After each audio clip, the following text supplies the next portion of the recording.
Welcome to the debate.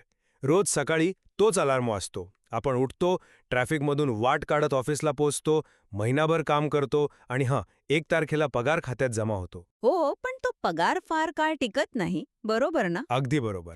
10 तारीख येईपर्यंत EMI, घराचं भाडं, किराणा आणि क्रेडिट कार्डची बिलं भरून खातं पुन्हा रिकामं होतं. अनेकांसाठी आयुष्य म्हणजे केवळ महिन्याच्या 1 तारखेची वाट पाहणं होऊन बसलंय. यालाच आपण रॅट रेस किंवा उंदराची शर्यत म्हणतो. हां, आणि यातून बाहेर कसं पडायचं हाच तर खरा प्रश्न आहे. नक्कीच. आणि म्हणूनच आज आपण रिच डॅड पुअर डॅड या गाजलेल्या पुस्तकातील एका अत्यंत महत्त्वाच्या मुद्द्यावर सविस्तर चर्चा करणार आहोत. आपला आजचा मुख्य प्रश्न हा आहे की श्रीमंत आणि मध्यमवर्ग यांच्यातील ही जी मोठी दरी आहे ती मुख्यत्वे मानसिकतेमुळे निर्माण होते का? म्हणजे भीती आणि लोभ या भावनांवर नियंत्रण नसल्यामुळे, की ती आर्थिक साक्षरतेच्या अभावामुळे निर्माण होते? म्हणजे मालमत्ता, करप्रणाली आणि पैशांच्या तांत्रिक ज्ञानाचा अभाव असं तुम्हाला म्हणायचंय? होय, तेच. आता माझी बाजू यावर अतिशय स्पष्ट आहे. माझं मत असं आहे की संपत्तीची निर्मिती ही प्रामुख्याने एक मानसिक लढाई आहे.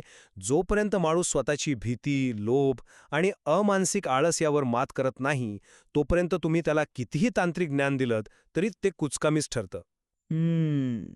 मी मात्र याकडे एका थोड्या वेगळ्या दृष्टिकोनातून पाहते. म्हणजे भावनिक नियंत्रण नक्कीच महत्वाचं आहे, पण निव्वळ योग्य मानसिकता कधीही पुरेशी नसते. म्हणजे तुम्हाला वाटतं तांत्रिक ज्ञान जास्त महत्वाचं आहे? नक्कीच. फक्त पॉझिटिव्ह थिंकिंग करून किंवा स्वतःच्या भावनांवर नियंत्रण ठेवून कोणी श्रीमंत होत नाही. मला वाटतं श्रीमंत आणि मध्यम वर्ग यांच्यातील खरा फरक हा आर्थिक साक्षरता, कायदेशीर संरचना आणि कॅश फ्लो म्हणजे पैशाच्या प्रवाहाचं अचूक तांत्रिक ज्ञान यामध्ये दडलेलं आहे. जोपर्यंत पैशाचे खरे नियम समजत नाहीत, तोपर्यंत तुम्ही फक्त त्याच रॅट रेसमध्ये अधिक वेगाने धावत राहता. पण बघा, तुम्ही ज्या नियमांबद्दल बोलत आहात ते नियम लागू करण्यासाठी आधी तुमचं डोकं जागेवर असावं लागतं ना. गरिबी आणि श्रीमंती हा मुळात विचार करण्याच्या पद्धतीचा आणि भावनिक बुद्धिमत्तेचा फरक आहे. ते कसं काय? एक साधं उदाहरण घेऊया. आता जेव्हा एखादा मध्यमवर्गीय माणूस एखादी महागडी वस्तू पाहतो, जसं की एखादी छान कार किंवा मोठं घर, तेव्हा तो काय म्हणतो? तो म्हणतो, मला हे परवडत नाही. हे तर खूप कॉमेड आहे. हो ना. आणि जेव्हा तो हे वाक्य उच्चारतो तेव्हा त्याचा मेंदू काम करणं थांबवतो. ती एक प्रकारची मानसिक सुस्ती आहे किंवा आपण त्याला आळस म्हणूया. या उलट श्रीमंत मानसिकता असलेला माणूस स्वतःला प्रश्न विचारतो, मी हे कसं मिळवू शकेन? हा एक छोटासा बदल मेंदूला चालना देतो आणि नवनवीन मार्ग शोधण्यास भाग पाडतो. हे ऐकायला खूप छान वाटतं, पण वास्तवात फक्त मी हे कसं मिळवू शकेन हा प्रश्न विचारून प्रश्न सुटत नाहीत. कारण तिथे तुम्हाला खऱ्या अर्थाने पैशांचं गणित माहीत असावं लागतं. पण प्रश्न सुटतात ना, कारण मुळात प्रश्न पैसांचा नसून भावनेचा आहे. आता बघा, माणसाला सुरक्षित नोकरी का हवी असते? सुरक्षितेसाठी, म्हणजे साहजिकच आहे. नाही, पैशाअभावी वाटणाऱ्या भीतीमुळे. आणि जेव्हा पगार वाढतो तेव्हा माणूस काय करतो? तो आपला खर्च वाढवतो. इथे लोभ किंवा अधिक गोष्टी मिळवण्याची लालसा काम करते. आपली अवस्था त्या गाजराच्या मागे धावणाऱ्या गाढवासारखी होते. गाजराच्या मागे? हो. मालक गाढवाच्या समोर गाजर लटकवतो आणि गाढव त्या आशेने पुढे धावत राहतं. तसाच माणूस पगारवाढीच्या, प्रमोशनच्या आशेने आयुष्यभर राबत राहतो. जोपर्यंत या दोन भावनांवर म्हणजे भीती आणि लोभ यावर नियंत्रण मिळवलं जात नाही, तोपर्यंत तुम्ही कोणत्याही सिस्टीमचे कितीही तज्ज्ञ असलात तरी काही उपयोग नाही. तुमचं गाजराच्या मागे धावणाऱ्या गाढवाचं उदाहरण रंजक आहे. पण मला एक सांगा, त्या गाढवाला जर हे तांत्रिकदृष्ट्या समजलं असतं की ते गाजर त्याच्या स्वतःच्या मालकीचं नाहीये आणि ते त्याच्या खिशात काहीच भर घालत नाहीये, तर ते धावलं असतं का? म्हणजे तुम्हाला काय म्हणायचंय? मला हे सांगायचंय की लोक मागे राहतात कारण त्यांना भीती वाटते म्हणून नाही, तर त्यांना ॲसेट म्हणजे मालमत्ता आणि लायबिलिटी म्हणजे दायित्व यातील साधा आणि मूलभूत फरक समजलेला नसतो. आपलं शालेय शिक्षण आपल्याला पैशांसाठी काम करायला शिकवतं, चांगले कर्मचारी बनायला शिकवतं. हो, ते तर आहे. पण पैसा आपल्यासाठी कसा काम करेल हे आपल्याला कोणीच शिकवत नाही. हा शिक्षणाचा अभाव आहे, मानसिकतेचा नाही. पण ॲसेट आणि लायबिलिटी हा फरक समजायला इतका काय कठीण आहे? तो तर अतिशय सोपा आहे. सोप्पा आहे, पण लोकांना तर साध्या भाषेत कधीच सांगितलं गेलं नाहीये. सगळीकडे फक्त जार्गन वापरलं जातं. पुस्तकातील साध्या व्याख्येनुसार जी गोष्ट दर महिन्याला तुमच्या खिशात पैसे टाकते ती ॲसेट आणि जी गोष्ट तुमच्या खिशातून पैसे काढते ती लायबिलिटी. आता मला सांगा, बहुतेक मध्यमवर्गीय लोक त्यांच्या स्वतःच्या घराला काय मानतात? संपत्ती म्हणतात, साहजिकच. ते म्हणतात माझं घर ही माझी सर्वात मोठी संपत्ती आहे. बरोबर. पण वास्तवात काय होतं? त्या घरासाठी ते मोठा EMI भरतात, प्रॉपर्टी टॅक्स भरतात, मेंटेनन्स देतात. म्हणजे ते घर दर महिन्याला त्यांच्या खिशातून पैसे काढत असतं. हं. म्हणजे तांत्रिकदृष्ट्या ते खर्च करत असतात. अगदी बरोबर. तांत्रिक व्याख्येनुसार ते घर संपत्ती नसून एक लायबिलिटी आहे. हे लोक मुद्दाम चुकीचे निर्णय घेत नाहीत, तर त्यांना पैशाचं हे अत्यंत साधं अर्थशास्त्रच माहीत नसतं. हा मानसिक ब्लॉक नाहीये, हे स्पष्टपणे आर्थिक साक्षरतेचं अपयश आहे. एक मिनिट. तुम्ही म्हणताय की घर ही लायबिलिटी आहे आणि हे लोकांना माहीत नसतं. पण जेव्हा कोणी त्यांना हे समजावून सांगण्याचा प्रयत्न करतं, तेव्हा लोक ते ऐकून घेतात का? सहसा नाही. नाही. ते भडकतात. पिढ्यानपिढ्या चालत आलेला स्वतःचं घर असावं, हा विचार सोडायला ते तयार नसतात. इथेच माझा मुद्दा सिद्ध होतो. जेव्हा एखादा माणूस माझे घर हीच माझी संपत्ती आहे या समजुतीतून बाहेर पडण्यास घाबरतो, तेव्हा तिथे अज्ञान नाही, तर त्याचा अहंकार आणि जुन्या विचारांना चिकटून राहण्याची वृत्ती आडवी येते. ज्ञान असूनही ते न वापरणं किंवा नवीन गोष्टी शिकायला तयार नसणं, हा पूर्णपणे मानसिक आणि भावनिक दोष आहे. पण उच्च शिक्षित लोकांचं काय? जर तुम्ही म्हणताय की हे फक्त अहंकार किंवा भीतीमुळे होतं, तर मग मला सांगा, समाजातले सर्वात हुशार मानले जाणारे लोक, जसे डॉक्टर्स, बँकर्स, इंजिनियर्स, त्या आर्थिकदृष्ट्या का संघर्ष करतात? कारण त्यांची ही मानसिकता तीच असते. पण त्यांच्याकडे तर अहंकारापेक्षा अधिक तर्कशुद्ध विचार करण्याची क्षमता असते ना. ते अत्यंत हुशार आणि धैर्यवान असतात. तरीही ते अडकतात, कारण त्यांना कॅश फ्लो म्हणजे रोख प्रवाहाचा व्यवस्थापन कसं करायचं हे शिकवलेलं नसतं. ते का अडकतात? मी सांगतो का अडकतात?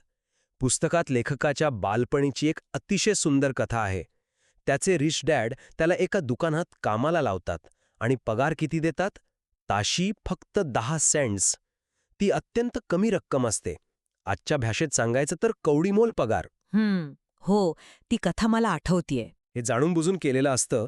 जेव्हा तो 9 वर्षांचा मुलगा रागाने लाल होऊन नोकरी सोडायला जातो, तेव्हा रिच डॅड त्याला सांगतात की हा राग आणि ही आवड अत्यंत महत्वाची आहे. नोकरीची सुरक्षितता आणि महिन्याखेरीस पैसे न मिळण्याची भीती यामुळे लोक कमी पैशात किंवा न आवडणाऱ्या नोकरीत आयुष्यभर खितपात पडतात. ते खरं आहे. भीती माणसाला सुरक्षिततेकडे ढकलते. नक्कीच. जर तुम्ही केवळ सुरक्षिततेसाठी नोकरी करत असाल तर तुम्ही सिस्टमचे गुलाम बनता. भीती माणसाला तर्कशुद्ध विचार करण्यापासून रोखते. डॉक्टर असो वा क्लार्क, भीती सर्वांना समान असते. हे मी मान्य करते.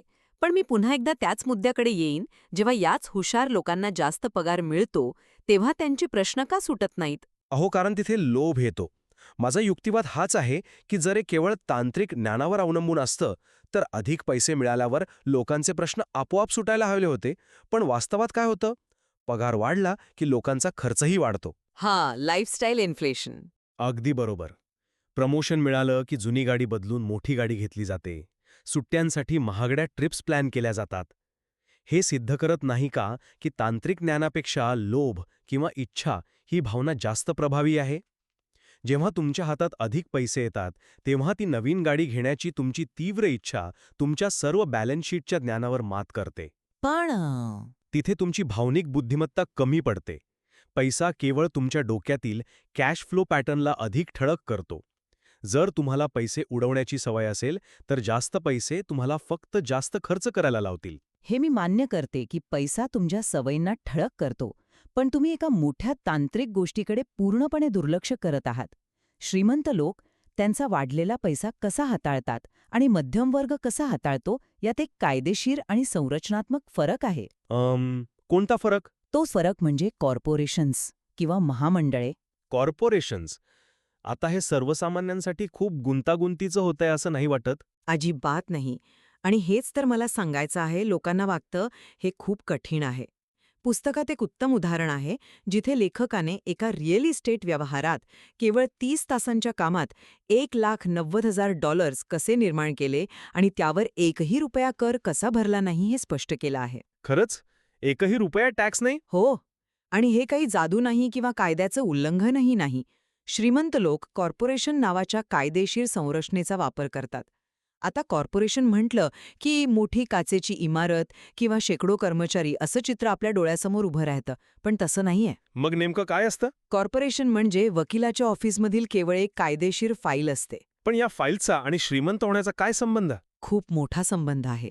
सरकारचे कर म्हणजे टॅक्स आकारण्याचे नियम समजून घ्या. एक सामान्य नोकरदार माणूस आधी पैसे कमवतो, मग त्यावर सरकार कर कापतं, ज्याला आपण TDS म्हणतो, आणि जे काही उरतं त्यावर त्याला स्वतःचा महिना काढावा लागतो. हो, हे तर सगळ्यांनाच सहन करावं लागतं. पण एका कॉर्पोरेशनचा नियम पूर्णपणे उलटा आहे. कॉर्पोरेशन आधी पैसे कमवतं, मग त्यातून आपले सगळे व्यावसायिक खर्च करतं, जसं की गाडी, प्रवास, जेवण, जर ते व्यवसायाशी संबंधित असतील. आणि ह्या सर्व खर्चानंतर जी रक्कम उरते, फक्त त्यावरच कर भरतं. अरेच्छा, हा तर खूप मोठा फरक आहे. हो ना, हा किती प्रचंड मोठा फायदा आहे विचार करा. सरकार स्वतः व्यावसायिकांना प्रोत्साहन देतं, कारण ते नोफे निर्माण करतात. हे ज्ञान तुम्हाला केवळ भीतीवर नियंत्रण मिळून मिळत नाही. त्यासाठी व्यवस्थेची, कर प्रणालीची आणि कायद्यांची तांत्रिक समज असावी लागते. तुमचा मुद्दा तांत्रिकदृष्ट्या अचूक आहे. कॉर्पोरेशनचे फायदे आहेत, मी मान्य करतो. पण मला सांगा, हे माहीत असूनही किती लोक स्वतःचा व्यवसाय किंवा कॉर्पोरेशन सुरू करतात? खूप कमी लोक करतात. तेच तर. तुम्ही म्हणता की लोकांना हे माहीत नसतं. मी म्हणतो लोकांना माहीत असतं की बिझनेसमध्ये जास्त फायदा आहे, पण ते करत नाहीत.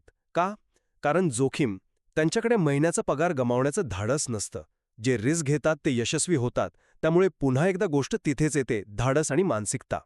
थांबा. रिस्क किंवा जोखीम म्हणजे नेमकं काय? मी याकडे वेगळ्या मार्गाने बघते. जोखीम ही अज्ञानातून येते. लोक व्यवसाय करायला किंवा गुंतवणूक करायला घाबरतात, कारण ते डोळे झाकून उडी मारतात. पण व्यवसाय म्हणजे थोडी रिस्क असतेच ना? असते, पण जर तुम्हाला कायदे, बाजारपेठ आणि गुंतवणूक समजलेली असेल, तर ती रिस्क जुगार राहत नाही. आपण पुस्तकातील फायनान्शियल IQ बद्दल बोलूया. लेखकाने स्पष्ट केलंय की या 4 मुख्य गोष्टी येतात. कोणत्या 4 गोष्टी? अकाउंटिंग म्हणजे आकडे वाचता येणं. दुसरं इन्व्हेस्टिंग म्हणजे पैशातून पैसा कसा बनतो हे समजणं. तिसरं मार्केट्स म्हणजे मागणी आणि पुरवठा. आणि चौथं लॉ म्हणजे कायदा, जसं आत्ता आपण टॅक्सबद्दल बोललो. हां, बरोबर. जेव्हा या 4 स्तंभांचं ज्ञान तुमच्याकडे असतं, तेव्हा तुमच्यासाठी गुंतवणूक करणं हा जुगार नसून एक गणितीय प्रक्रिया असते. पण हे 4 स्तंभ शिकण्यासाठी केवळ पुस्तकी ज्ञान पुरेसं नसतं, हे तुम्हीही मान्य कराल. त्यासाठी प्रत्यक्ष कृती करावी लागते. आणि तिथेच भावनिक बुद्धिमत्तेची कसोटी लागते. पुस्तकातला आणखी एक अतिशय महत्त्वाचा नियम आठवा, स्वतःला आधी पैसे द्या. म्हणजे पे युअरसेल्फ फर्स्ट. हो, तो एक अकाउंटिंगचा नियम आहे.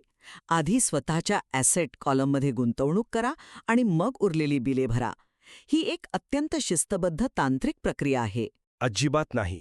ही केवळ एक तांत्रिक किंवा अकाउंटिंगची प्रक्रिया नाहीये. हा एक प्रचंड मोठा आणि तणावपूर्ण भावनिक निर्णय आहे. ते कसं काय? तुम्ही विचार करा, जेव्हा तुम्ही तुमची घरभाड्याची, विजेची किंवा क्रेडिट कार्डची बिलं न भरता आधी तुमचे पैसे गुंतवणुकीत टाकता, तेव्हा काय होतं? तुमचे कर्जदार, बँक किंवा सरकार तुमच्यावर दबाव टाकायला सुरुवात करतात. फोन खणखणायला लागतात. ते तर आहे. दबाव वाढतो. सामान्य माणूस याच दबावाला घाबरून आधी लोकांची बिलं भरतो आणि स्वतःच्या भविष्यासाठी काहीच ठेवत नाही. पण रिच डॅड काय म्हणतात? हा जो दबाव आहे तो एक प्रेरणा म्हणून वापरा. म्हणजे तो ताण पॉझिटिव्हली घ्यायचा. अगदी बरोबर. जेव्हा तुम्ही स्वतःला आधी पैसे देता आणि बिलं भरण्यासाठी पैसे उरत नाहीत, तेव्हा निर्माण होणारा तो ताण तुमच्या आर्थिक बुद्धिमत्तेला चालना देतो. म्हणजे तुम्ही म्हणताय की मुद्दाम स्वतःला आर्थिक संकटात टाकायचं? संकटात नाही, तर स्वतःला कम्फर्ट झोनमधून बाहेर काढायचं. हा ताण तुम्हाला दुसऱ्या नोकरीसाठी किंवा नवीन उत्पन्नाचे मार्ग शोधायला भाग पाडतो. हे टेक्सासच्या लोकांसारखं आहे. टेक्सासचं उदाहरण? हो, पुस्तकात टेक्सासचं उत्तम उदाहरण दिलंय.